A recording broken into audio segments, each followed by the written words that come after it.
ध्यानाभ्यास के लिए अपना संपूर्ण ध्यान अपने शरीर पर लाइए। आपका शरीर ही उत्तम सुख का खजाना है। दुख शरीर में होता है तो सुख भी शरीर में ही होता है। बाहर न दुख होता है न सुख होता है। जैसे पुद्गल में दुर्गंध होती है तो सुगंध भी पुद्गल में ही होती है। अन्यत्र न दुर्गंध होती है न सुगंध होती है। ऐसे ही दुख हमारे शरीर में होता है तो सुख भी हमारे शरीर में ही होता है। सुख को अपने शरीर में ही पाना। शरीर के बाहर सुख नहीं है। सुख के लिए अपने शरीर से ही युक्त रहना है और वह शरीर हमारे अनुभव में आता है। सिर से पैरों तक ये मैं हूँ ऐसी अनुभूति स्वमेव होती है। इस अनुभूति के लिए कुछ करना भी नहीं होता है। हमें इतनी सी समझ चाहिए कि सुख का खजाना शरीर में है। हम सुख चाहते हैं तो सुख के लिए अपने शरीर से ही युक्त रहना है और अपने शरीर तक पहुंचने के लिए इंद्रियों की आवश्यकता नहीं है। आँखों से हमारा शरीर दिखाई नहीं देता है।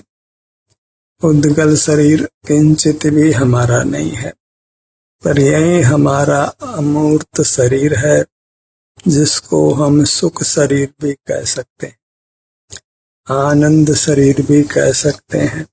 वही अनंत आनंद का स्रोत है। इतनी सी विद्या चाहिए कि सुख का स्रोत हमारा शरीर है। इसी विद्या से मुक्ति की प्राप्ति होती है। सा विद्या या विमुक्तये। विद्या उसी का नाम है जिससे मुक्ति प्राप्त होती है। तो विद्या इतनी है कि सुख का स्रोत हमारा शरीर है। हमें अपने शरीर से ही जुड़ना है। इतना ही योग का स्वरूप है और इसके लिए कुछ हिलने डुलने की आवश्यकता भी नहीं है। कुछ स्ट्रेच करने फिर रिलैक्स करने की आवश्यकता भी नहीं है। बस अपना ध्यान अपने शरीर पर ले आइए। अपने शरीर से जुड़कर रहिए। अपने शरीर का ही एहसास कीजिए। यही यथार्थ योग है जिसकी लोक में प्रसिद्धि नहीं है। सीधा सुगम मार्ग है कि सुख का स्रोत अपने शरीर को मानकर अपने शरीर के सन्मुख रहना है। इसके किसी भी भाग के सन्मुख रहिए, आपको सुख शांति का अनुभव होने लगेगा। यदि पूर्व अपराध के फल में शरीर में वेदना भी है तो उस वेदना ने भी शीघ्र मिट जाना है। वेदना हुई इसलिए है कि हमने शरीर को सुख का स्रोत नहीं माना है। हम अपने शरीर से जुड़कर नहीं रहे हैं। बाहर का ज्ञान अर्जित करने और धन अर्जित करने में ही हमने अपनी समग्र शक्ति लगाई है और अपने सुख के स्रोत से दूर ही रहे हैं। इंद्रियों का विश्वास किया है। इंद्रियों से मूर्त शरीर दिखाई देता है। वह पुद्गल है इसलिए हमारा नहीं है। ऐसा जानकर हम अपने शरीर से युक्त नहीं होते, बाहर ही बाहर रहते हैं और कदाचित शरीर को अपना मानते हैं तो मूर्त शरीर को ही अपना मान लेते हैं। दोनों स्थितियों में हम बहिर्मुख रहते हैं। स्व संवेदन नहीं करते, अपने शरीर का एहसास नहीं करते। लक्ष्मी और सरस्वती के अर्जन में ही समग्र जीवलोक लगा हुआ है। जीवन अर्थ और ज्ञान प्रदान हो गया है। जीव ज्ञान अर्जित करता है, अर्थ के लिए करता है। मेहनत करता है तो अर्थ के लिए करता है, मूर्त पदार्थों को पाने के लिए करता है, क्योंकि उसके श्रद्धान में यही है कि सुख का स्रोत मूर्त पदार्थ है।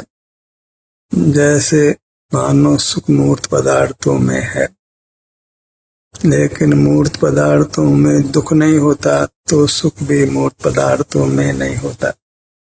जिनमें सुख दुख ही नहीं है तो उनका हमारे साथ किंचित भी मेल नहीं है, क्योंकि हमारे शरीर में सुख दुख होता है और मूर्त पदार्थों में नहीं होता है।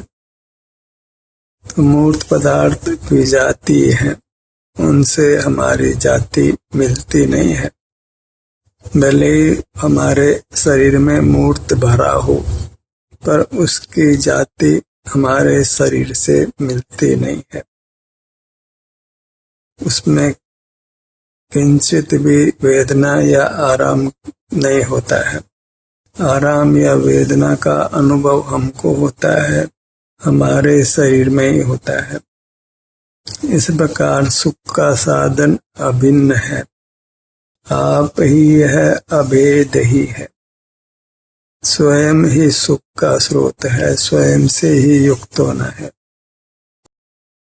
जैसा भी संवेदन है, उस संवेदन को भोग लेना है, तो वेदना समग्र ही मिटती है और अद्भुत अनुपम सुख व्यक्त होकर अनुभव में आता है। ऐसा निर्धार कर लिया जाए तो फिर धर्म का स्वरूप अत्यंत संक्षिप्त हो जाता है। उसके लिए शास्त्राभ्यास की आवश्यकता नहीं, किसी देव दर्शन पूजन की आवश्यकता नहीं, किसी गुरु की उपासना की आवश्यकता नहीं, कई तीर्थों में जाने की आवश्यकता नहीं, किसी की भी आवश्यकता नहीं, क्योंकि जो सुख का स्रोत शरीर है वह तो आप ही है, तो सुख आप से ही पाना है। अपना एहसास भी होता है तो वह एहसास ही करते रहना है। संपूर्ण सुख हमारे शरीर में ही गर्भित है, गुप्त है। शरीर में ही इसको मिलना है। जो चीज जहाँ है वही मिलती है। भले अभी वर्तमान में सुख का ही विभाव परिणमन हमें दुख रूप से अपने शरीर में अनुभव में आता हो, पर विभाव की अनित्यता है। जब अपने शरीर से युक्त होकर हम वेदना को शांति से भोग लेते हैं, तो वेदना ने तो मिटना ही है, क्योंकि कोई विभाव स्थायी नहीं होता है। अनेकों बार हमारे शरीर में वेदना हुई है और वह मिट भी गई है, क्योंकि वेदना हमारा स्वरूप नहीं है।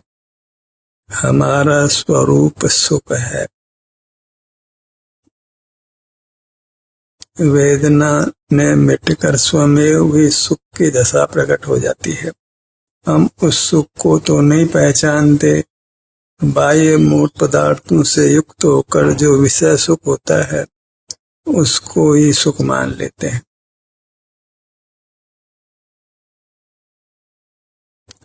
वेदना कदाचित मूर्त पदार्थों के सेवन से मिटती है। जिन मूर्त पदार्थों से कुछ मूर्छा की स्थिति होती है, तो उससे वेदना का अनुभव नहीं होता है। हम उनको ही सुख का कारण मान लेते हैं, पर मूर्छा की स्थिति में नहीं आना है। हमें जागृत रहना है, क्योंकि जागृति में ही उत्तम सुख का भोग होता है। अपने को सुख का खजाना मानकर अपने से युक्त रहना है, तभी हम योगी का जीवन जीते हैं। योग नाम केवल अपने शरीर से जुड़ने का है, अन्य कुछ भी करना वास्तविक योग नहीं। वह सब अयोग ही जानो, भोग ही जानो। जीव निष्क्रिय स्वभाव वाला है, निष्कंप स्वभाव वाला है, इंद्रिय जय करने के स्वभाव वाला है। मूर्त पदार्थों के ज्ञान से रहित रहना वह हमारा स्वभाव है। और अमूर्त पदार्थ तो किसी के भी ज्ञान का विषय नहीं बनते। केवल अपना अमूर्त शरीर सुख स्वभावी होने से उसका संवेदन होता है, भोग होता है। इसलिए जीव स्वसंवेद्य है और मूर्त पदार्थ इंद्रिय ज्ञान के ज्ञेय हैं। इंद्रियों के पराधीनता से जानने में आते हैं, वही परतंत्रता है। और वह जानना निस्सार भी है, क्योंकि मूर्त पदार्थों में सुख स्वभाव नहीं है। तो समग्र ज्ञान ही निस्सार है, क्योंकि इसका विषय अपना शरीर नहीं है, बाह्य स्थित मूर्त पदार्थ ही है।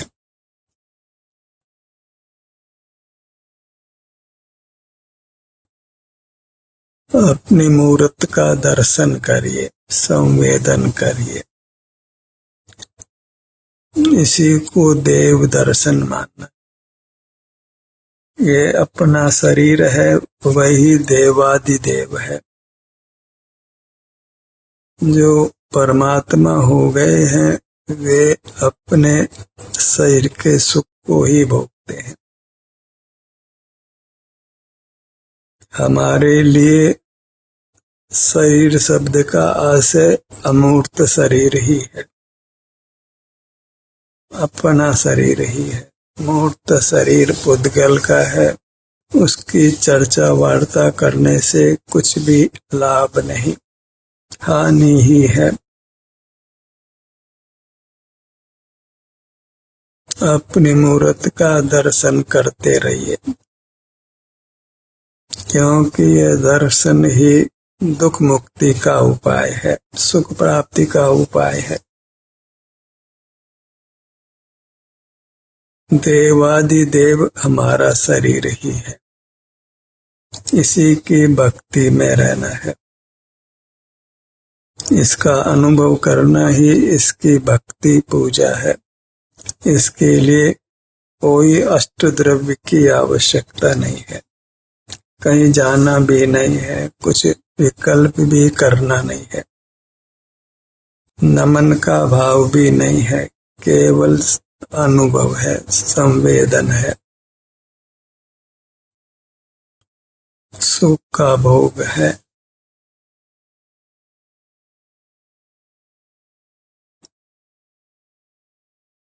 बस एक अपनी मूर्त से युक्त रहना है। दो से लेकर संख्या प्राप्त होती है, और हम दो नहीं हैं, हम एक हैं। और ज्ञान भी मूर्त का ही होता है, और हम मूर्त नहीं है।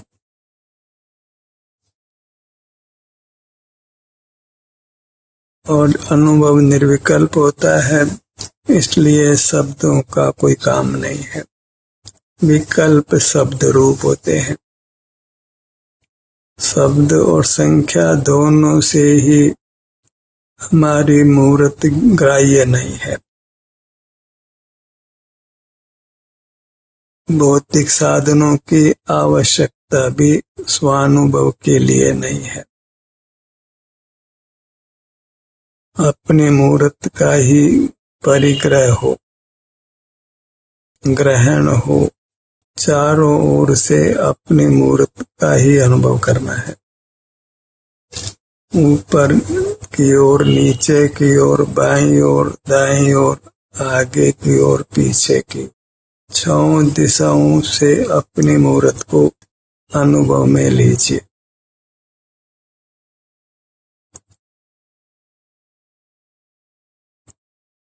परम वीतरागता, परम शांति का अनुभव करते रहिए। उत्तम स्वास्थ्य को प्राप्त करे।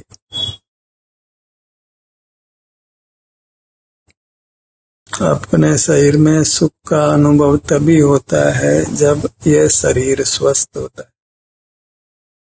और स्वस्थ शरीर होने के लिए, रोगादि से रहित होने के लिए हमें मूर्त पदार्थों से विमुख रहना है।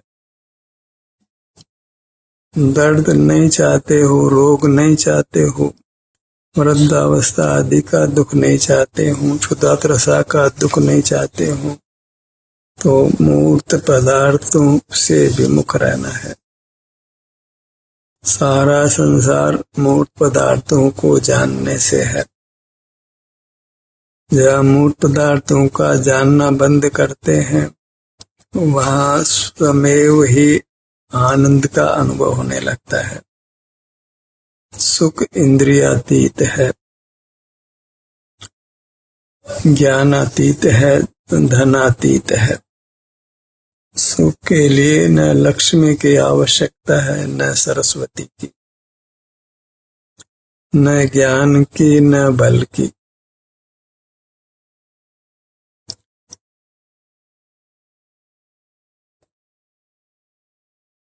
केवल अपना अनुभव करते हुए रहना है। अपने यत्न से अपना मुख अपनी ओर रखिए। वृद्धावस्था का दुख, मरण का दुख, नाना रोगों का दुख नहीं चाहते हो। आपका हर अंग अत्यंत स्वस्थ रहे, तो इसके लिए अपने अंग उपांगों से ही संवेदन रूप युक्त रहना है।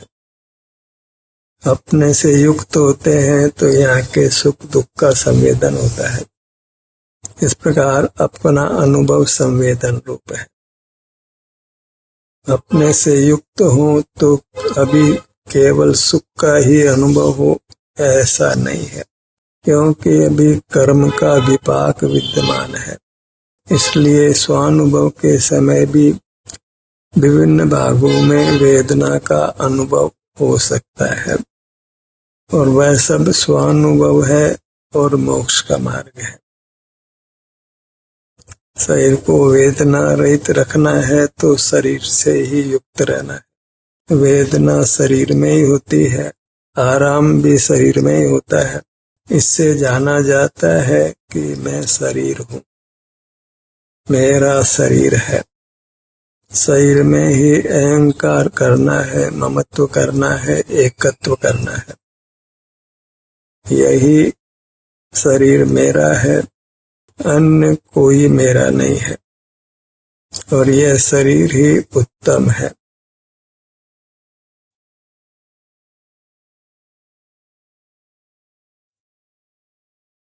इसी के सुख दुख की स्थिति का संवेदन करते हुए रहना है।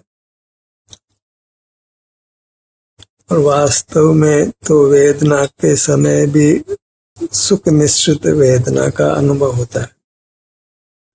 वीतरागता जनित शांति का अनुभव तो वेदना के समय भी होता है। शारीरिक वेदना है, लेकिन मानसिक इंद्रियज वेदना नहीं है। इंद्रियों को विश्राम है, मन मस्तिष्क को विश्राम है, और विश्राम का ही दूसरा नाम सुख है। स्वरूप विश्रांति ही सुख है। लोक में आइडल माइंड को अच्छा नहीं माना जाता है, पर मोक्ष मार्ग का जन्म, सुख का जन्म आइडल माइंड में ही होता है। लोक में आराम को अच्छा नहीं माना जाता है, पर मोक्ष आराम स्वरूप ही है। आराम को हराम मानते हैं, जबकि आराम अमृत रूप है। शारीरिक आराम ही नहीं, शारीरिक विश्राम ही नहीं, इंद्रियों को भी विश्राम देना है, वचन को भी और मन को भी।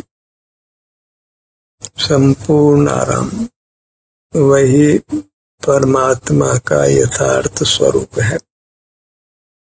मन को, मस्तिष्क को विश्राम देना माने ज्ञेयों के ज्ञान से रहित रखना। ज्ञान ज्ञेयों का ही है और मोक्ष मार्ग में उस ज्ञान से रहित रहना है। और दर्शन कहो कि संवेदन कहो, वह अपना ही है, अपने शरीर का ही है। और वह वेदन शरीर के सुख दुख का, आराम वेदना की स्थिति का, वह अनुभव ही मोक्ष का मार्ग है। क्योंकि इसमें ध्यान का ध्येय सुख का खजाना हमारा शरीर होता है। अपने शरीर से ही युक्त रहते हैं। जब इंद्रिय व्यापार नहीं करते, मन मस्तिष्क का व्यापार नहीं करते, कुछ बोलते नहीं है। मुखमंडल पर आइए,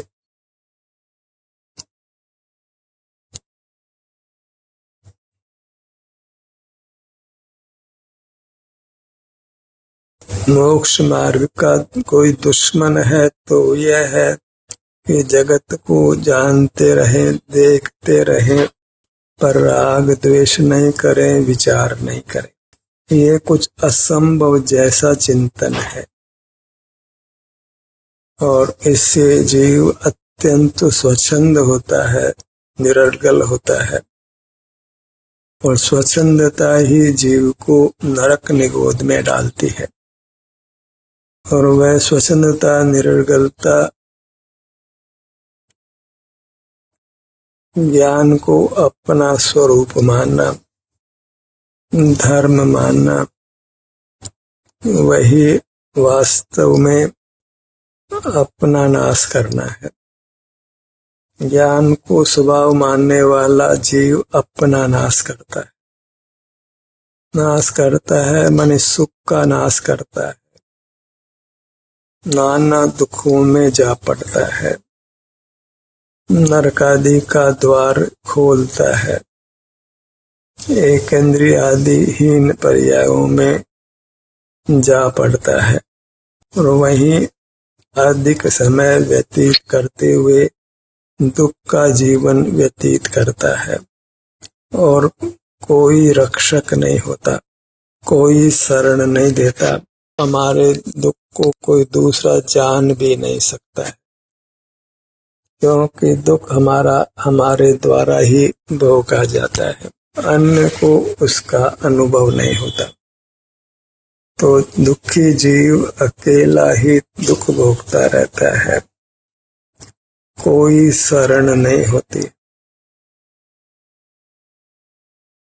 अपने शरीर से युक्त रहने का ही हमने अभ्यास करना है, वही ध्यानाभ्यास है। अपने शरीर की ही महिमा लेना है। मोक्ष मार्ग का ध्येय अपना शरीर है, ध्यान का ध्येय अपना शरीर है।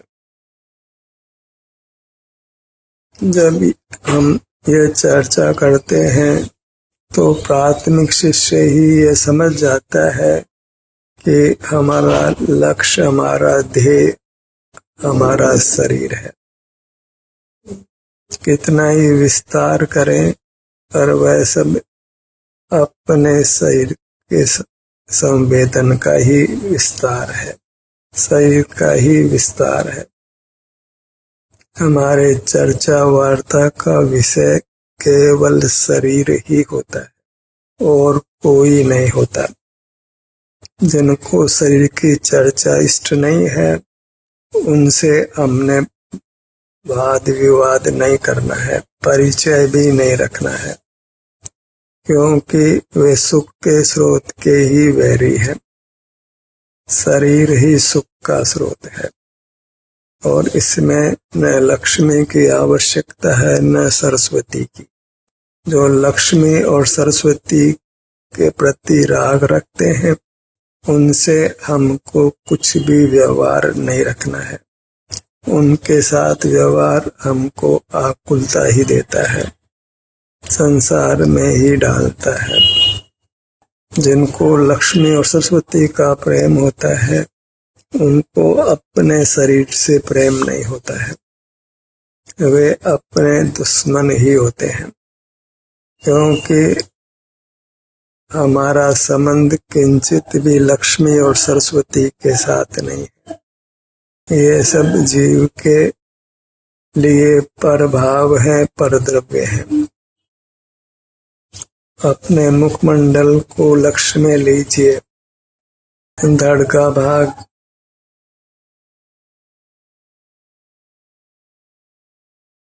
दाई भुजा, बाईं भुजा, दाहिना पैर, बायां पैर, पैरों की तली से सिर तक ये अपना स्वरूप हमको अनुभूत है, परिचित है। सुख की सामग्री कहीं बाहर से नहीं लाना है, न बाहर से एक वस्तु लानी है, न दो वस्तु लानी है। कोई बाहर की वस्तु सुख का साधन नहीं है, वह आहार हो या औषधि हो। अपनी वस्तु न आहार है, न औषधि है, वह केवल संवेद्य है। दाहिनी भुजा पर आइए, बाईं भुजा पर आइए। आना हर सूरत में अपने शरीर पर ही। नाना प्रकार से हम अपने शरीर की महिमा लेकर अपने शरीर पर आते हैं। एक बार जीव को अपने शरीर की महिमा आ जाए तो फिर मोक्ष होने में अधिक समय नहीं लगता है। वास्तव में तो जब अपने शरीर से युक्त होता है तो तत्काल ही जीव निष्कषायता का अनुभव करता है, वीतरागता का अनुभव करता है। अद्भुत अनुपम शांति होती है, जिसको इस जीव ने पूर्व में नहीं भोगा है। यह अपना ही सुख हमसे दूर रहा है, क्योंकि हमने अपने सुख को ही पीठ दी है और इंद्रिय द्वार से ही जीवित रहते हैं और अपने मूर्त इंद्रियों का विषय नहीं है, इंद्रिय ज्ञान का विषय नहीं है। कुछ काय चेष्टा, कुछ वचन चेष्टा, कुछ मन की चेष्टा, कुछ मस्तिष्क की चेष्टा के अधीन भी नहीं है। सीधे अपने से युक्त हो जाना है। यही योग है, योगी होना है, योगीश्वर होना है। और इसके अलावा सब भोग है, विष का भोग है और उससे बारंबार मरण का दुख है, नाना शारीरिक वेदनाओं की अनुभूति है। ध्यान का सत्र यहीं समाप्त होता है।